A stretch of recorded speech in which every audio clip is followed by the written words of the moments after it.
Hi, this is Tom Bodett. 20 years ago, my curious nature brought me to new frontiers. Well, now I'm heading out to track the journeys of earlier Americans who followed their own curious natures on America's historic trails.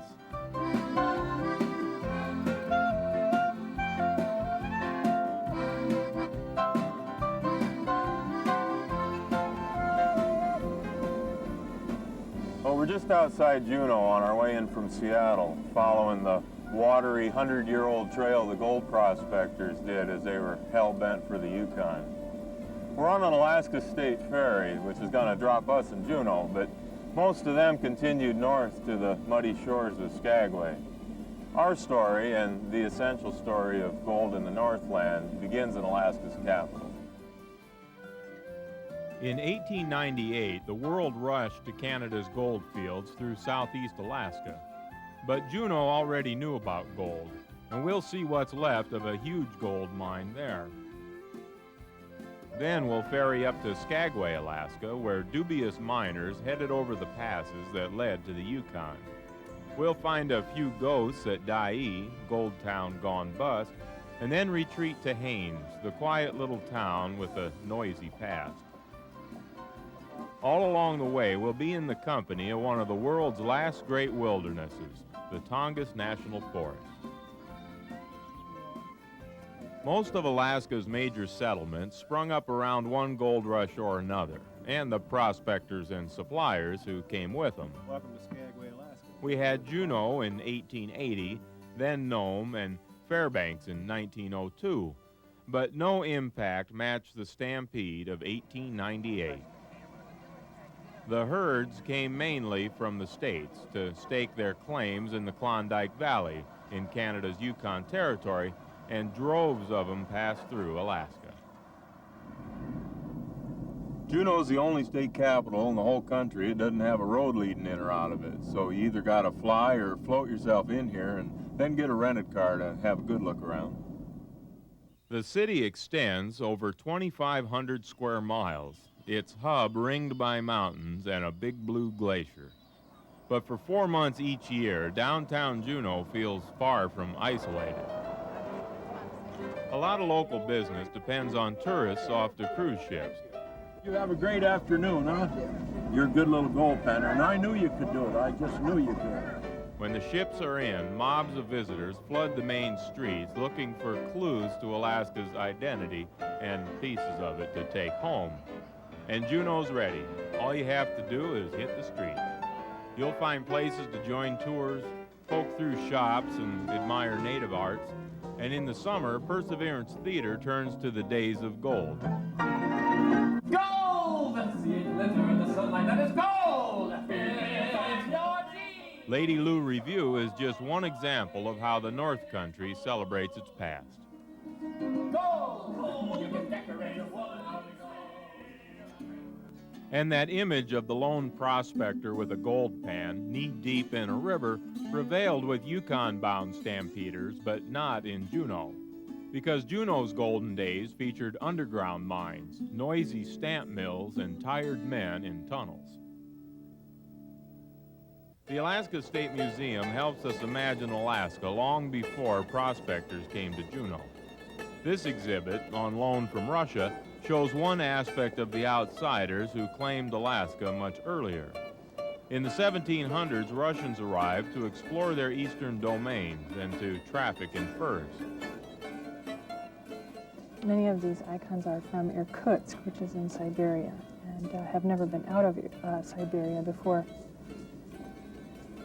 And it's an icon written on a board which was taken from the Oak of Mamre, under which tree Abraham talked with the angels of the Lord. It's the real stuff.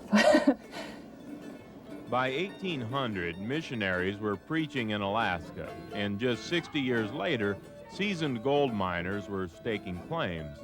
But everybody was getting to the party late compared to the ancient native peoples, who patiently adapted their old skills to new surroundings. I'm at the cruise ship docks by an important place for native arts and performance. The Nakahiti Theater takes its tradition of native storytelling far and wide, and with some surprising variations on an old form. I am Cochise. Small boys grow up. And this one grew up tough, living on the streets, down in California. Well, that's when Raven came to him, perched right on the handlebars of that motorcycle. And Raven began to speak to him, and he said, The Tlingit people, for the most part, haven't budged. They've lived here by the sea for thousands of years, and for centuries packed their wares up the mountains to trade with other natives in the interior. Those trails became the gold miners' trails.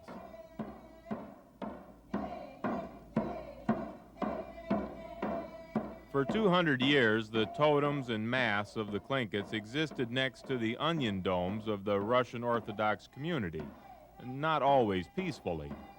Neither culture impressed America when U.S. Secretary of State Seward made a deal with Russia to buy Alaska. The year was 1867, and the purchase was labeled Seward's Folly and Seward's Icebox. Most people felt we'd wasted the $7.2 million purchase price on a frozen wasteland. But just 13 years later, a Tlingit leader led 2 white men to the single largest gold deposit in the world, right here in Juneau. Almost as good as winning the lottery. For a few Hudson Bay blankets, Chief Kauai led the prospectors to untold wealth. Kauai was the leader of the Auk Tlingit, and George Piltz grub-staked Joe Juneau and Richard Harris to come back to Juneau and see if there really was gold here. That's how gold was discovered here, because they were led here by this Auk Indian man who lived nearby. And the town of Juneau was born. Shortly afterwards, 3 hard rock mining companies bought up the claims. So Juneau's gold rush wasn't about bearded men with gold pans for long. It quickly turned to big commercial mining companies. What you see here is what was once the single largest industrial operation in Alaska, very much responsible for bringing the territory status to Alaska, very much played a key role in the development of the Klondike, because many of the prospectors actually had worked at Treadwell and made their grub stake to go north to prospect. Treadwell facilitated prospecting too by providing free analysis of ore samples. Didn't care where they came from. All told, they would mine 27 million tons of material, grinding it up, recovering the gold, and they would produce 100 tons of gold throughout its life. One of the interesting aspects about the Treadwell was it was an extremely innovative operation, very low-grade ore deposit. It means that it took a lot of rock to get an ounce of gold. In fact, it took an average of 10 tons of rock to get 1 ounce of gold. Finding an ounce of gold would be comparable to finding a quarter inside of a Volkswagen Beetle after you crushed and ground it all up. If you're going to follow Alaska's old gold routes, you're going to find yourself looking at a lot of mining remnants along hiking trails. We're on Douglas Island, just a 5-minute drive across the channel from Juneau, and we're heading for the start of the Treadwell Mines Trail. There's not much of the Treadwell left, but there's enough to see how powerful these mines were. Usually you're on your own here, but lucky for us, David Stone showed us the ruins and continues the story of the Treadwell mines. This was the general store was here, and that was the main office, and these are 3 concrete vaults. This vault right here was where they stored the gold. Treadwell did claim to pay the highest wages of any mining company in the world, but the daily routine was pretty tough. It was an 8-hour day like today, but it was 7 days a week. And if you were to go on vacation, you essentially were laid off, but you had a pretty good assurance you're going to get your old job when you came back. This is where the paychecks were handed out. Right here was the boiler room. That was the secretary. And then the next point over there was the general manager. It just so happened that the general manager was the younger brother of the president. So they all ate dinner in the big house. They all ate dinner in the big house. Treadwell provided jobs for as many as 2,000 workers at a time and kept the morale high. But the project had a sudden watery death, a cave-in, miraculously with no lives lost. You know, those miners, They just didn't seem to worry about logistics. Some way or another, they're going to find a way. And you'll go up on the top of mountains and you'll find steam donkeys and all kinds of equipment. Incredible. I've never been over here to see all this. Well, with today's gold prices, there's talk of reopening the mines near Juneau. But whether they do or not, the gold legacy and influence prevails, from the carefully preserved old buildings of the boom era right down to the ground we're standing on. So this is all filled from old mill tailings from the AJ mine. Those mill tailings expanded the waterfront and made room for more development, with plenty to do indoors. But the real attraction of Juneau, as with any place in Alaska, is what's outdoors. Imagine, if you will, a city bus dropping you off at a glacier just 10 miles from your house. Weird? No, just a day in the life up north. What brings people to Alaska, and ultimately holds those who remain, is its awesome landscapes and more space to fool around in than the entire Midwestern United States. This is the stuff of Alaska. Standing eye to eye with Mendenhall Glacier. Oh, the trip is far less mysterious than when early pilgrims came streaming in to find their flakes of gold, but it leaves no less of an impression on the soul. Well, we've left Juneau, the site of Alaska's first big gold mines, and we're taking the ferry up the Lynn Canal. The 5-hour trip to Skagway can't be beat for seeing the inside passage. Now we're on the same path as the notorious 98 Stampeders as they sailed through the gateway to the Yukon. Now, for some, this would be a stairway to heaven. For others, the gates of hell. None of them could know which as they passed through here.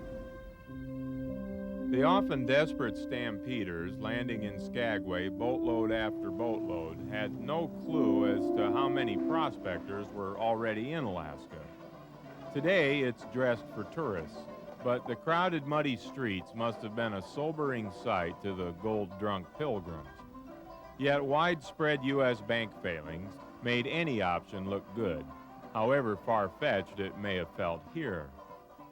First word of this gold strike came in 1896 from a hunter who was after game, not gold. A miner showed him and his 2 native brothers-in-law a few gold nuggets. The 3 men decided to pan for themselves by a quiet creek off Klondike River. They showed off their find in a tavern, and that sent every Yukon prospector with 2 good boots trotting off to stake a claim in Canada's Klondike Valley. A year later, the Portland sailed into Seattle, bearing triumphant miners and a ton of gold, and North America's last great gold rush was on. As early as the fall of 1897, vessels full of naive fortune hunters headed to the Yukon Territory. Most of them were far too late to stake a claim, but the optimism ran deeper than the river is long, and they had to see for themselves. There were 2 main routes from Seattle. The so-called Rich Man's Way took 6 weeks. To sail up Alaska's west coast and hop a riverboat, churn 1,800 miles up the Yukon River, and land right at Dawson City, Canada. But most new prospectors settled for the cheaper route, sailing to southeast Alaska. Then there was a choice to dock at Skagway and haul supplies over White Pass, or go land at Dyea for the rival Chilkoot Trail. Both led to lakes in Canada, where they huddled in tents and built boats until spring breakup, when they could begin a struggle over the rapids and then float another 500 miles north to Dawson City. Today, most of the town's history centers on the gold fever days and the 2 rival passes into Canada. Skagway's White Pass became Dead Horse Trail, but the Chilkoot Pass out of Dyea, 9 miles south, was most notorious. The hardest part would have been from the scales going north, over up to the top of the summit. This is the place, specifically at the scales, where you had to go up that 35, 45-degree slope, where you see the photographs of the men and women, step by step, going up the stairs. It was called the Golden Stairs at the time. Every time you had to go up those stairs, you had to buy a ticket, and the ticket was good for 1 day. And so they got to the top, and sometimes it took them 6, 7, 8 hours to get to the top, to deposit their one load of goods, and then they had to come back down again. Tens of thousands of men and women poured in, determined and vulnerable. They were outfitted with the required gear for a year, but many of them didn't know what to do with it. Some thought they had to waterproof their rubber boots with grease, and a lot of them hadn't seen a gold pan in their lives. Stories and songs about these naive gold rushers have been playing to audiences in Skagway for over 60 years now. So the teachers left their trolleys, the policemen left his beat, the pastors left their churches, and the ladies left the street. The juries left the courtroom, and the barber left his chair. Salesmen took the counter, the beavers everywhere. There's gold in the hills and the mountains and the rivers, and I got to stake my claim. It's gold people right as the mouth wind blowing, and it's calling up my name. There's gold in the hills and the mountains and the rivers, and it's calling up my name. To get a feel for the rival Chilkoot Pass, we're on our way to Dyea. It's a beautiful 9-mile trip from Skagway, and there's a bunch of ways you can get there. You could grab a tour bus or rent a car. You can rent motor scooters, even a mountain bike if you want to. But however you decide to get there, it's well worth the trip. It's hard to believe that Dyea and Skagway were once equally booming towns. There's nothing left of Dyea except some planks and a cemetery. Well, this is where the Chilkoot Trail began. Now, about 3,000 hikers a year make the trip to Lake Bennett. And that fall in '98, over 22,000 people headed up there. A lot of them turned back. And if they reached the lake, they still had to build boats to go 500 miles down the river. Canadian law required them each to carry supplies to last 1 year. But they couldn't take the whole ton of goods in one trip. They had to take it in basically 50 to 100 pounds on everybody's back. And so they did it in relays, one after another, back and forth, from one cache to another cache, and then eventually filling up to that cache and then moving on. The distance between each cache would vary, but it'd be maybe 3 or 4 miles, back and forth and back and forth. It took them, today it takes about 3 to 5 days to hike over the Chilkoot. It took them maybe 30 to 40 days.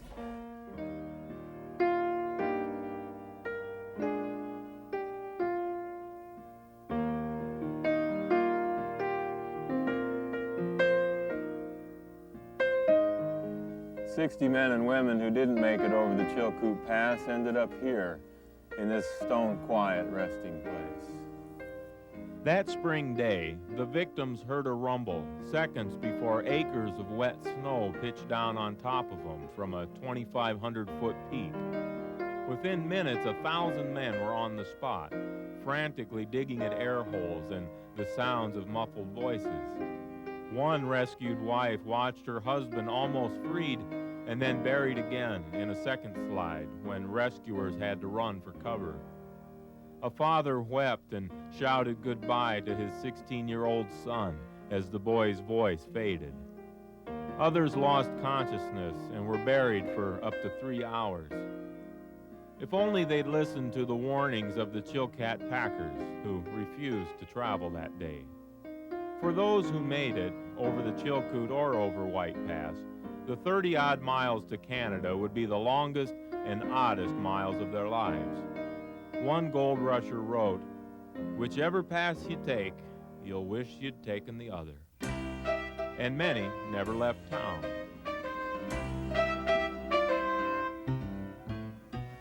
Well, Skagway was chaotic and lawless. A small place filled with greenhorns and 6 guns.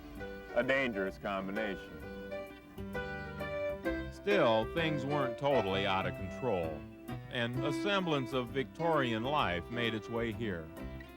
These people brought their civilization with them, and so almost immediately we have electric lights in Skagway. We have a phone system that goes from Skagway to Dyea and then up the passes. During the Skagway's heyday, you could buy anything you wanted in Skagway, from the latest parish fashions to oysters from Maine. You name it, you could buy it here. The vast majority of people that came over the passes were men, of course, but there were women, there were wives, there were prostitutes, there were actresses, the whole gamut. The women did everything the men did. They were miners, they drove horses, they were businesswomen, they ran hotels and restaurants. They were teachers, doctors, nurses. They did everything, including raising the children. On summer evenings in the A.B. Hall, Skagway's irrepressible buckwheat recites the ballads of Robert Service, a journalist assigned to the North Country during gold fever days. Cutting loose with the howl. I mean, when you're listening to the words, right, and you're going to be listening to the words, right, you're just going to be overwhelmed with this desire to come out with, oh! Yes, gold. We landed in windswept Skagway. We joined the weltering mass, clambering over their outfits, waiting to climb the pass. We tightened our girths and our pack straps, and we linked on the human chain, struggling up to the summit when every step was a pain.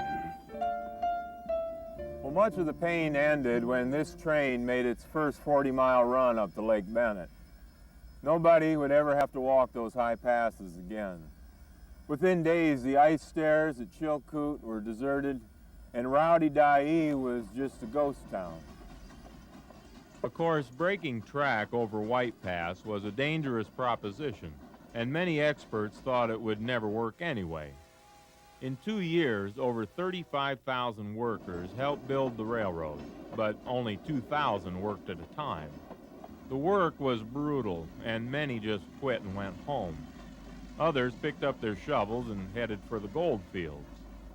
Today, riding this railway up to White Pass and back takes 3 hours and is Skagway's premier tour. From here, it's easy to imagine the continuous parade of humans and beasts packing supplies, and to get an inkling of what Jack London saw as he walked the trail. He wrote, "The horses died like mosquitoes in the first frost, and from Skagway to Bennett they rotted in heaps. Men shot them, worked them to death, and when they were gone, they went back to the beach and bought more." 100 years later, it's a thought-provoking and beautiful ride. Our final beautiful ride is a great day trip to the small town of Haines. We're 40 minutes away by water taxi, or 10 minutes by plane. If you want to drive from Skagway to Haines, it's 350 miles. Gorgeous, but long. Cruise ships and the ferry stop at Haines, but it's still pretty much untouched. The gold connection is well explained in the town museum.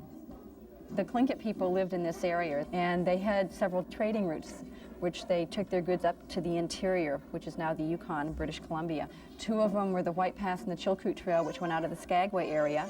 And then the third one went up over the Chilkat Pass. It went up the Chilkat River and over the Chilkat Pass. That's the one that that Jack Dalton developed into his trail later on. Dalton introduced horses to the Chilkat Pass, started trading posts along the route, and turned the 300-mile pass into a controversial toll road for the miners.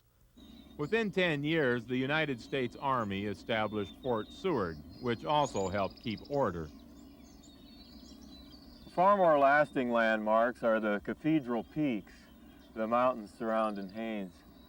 You know, they've watched over the sometimes laughable endeavors of man for centuries. Many people in Alaska live like the pioneers who preceded them. The vast lands and remote vistas still attract the type of characters who are willing to put up with a few less of the creature comforts to gain the greater profits of a quiet life in a most spectacular part of the world. Even though it is peaceful here, Haines does have its share of activities and social amenities. Disney's film White Fang was shot here, and its memory lingers around the movie set at the fairgrounds. Once a year, Haines hosts the Southeastern Alaska State Fair. But otherwise, it's quiet, real quiet. The town was built in the midst of the Tlingit people's Chilkoot and Chilkat tribes, and you can see that the Tlingit culture thrives, especially and poetically, on the grounds of the old army fort, where artists pass on the skills they've learned from their elders.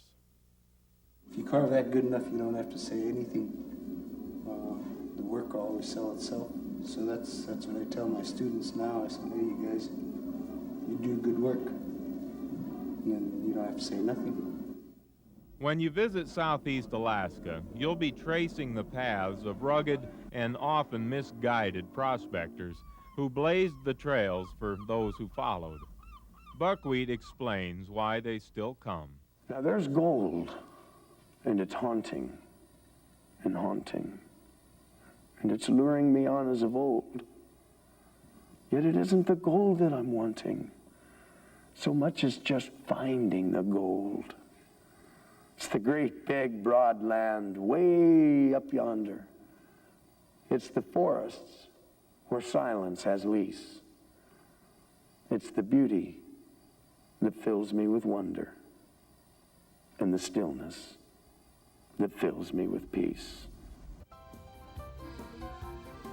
Well, there is nothing misguided about the notion to come here for yourself and experience the legends and the realities of America's last frontier. And if you want to go to the Klondike to see where the Stampeders landed, well, it's still a long haul. But you won't have to take a year's worth of supplies with you, just some traveler's checks. Meanwhile, I'll wait here. I'm Tom Bodett, and thanks for joining us on America's Historic Trails.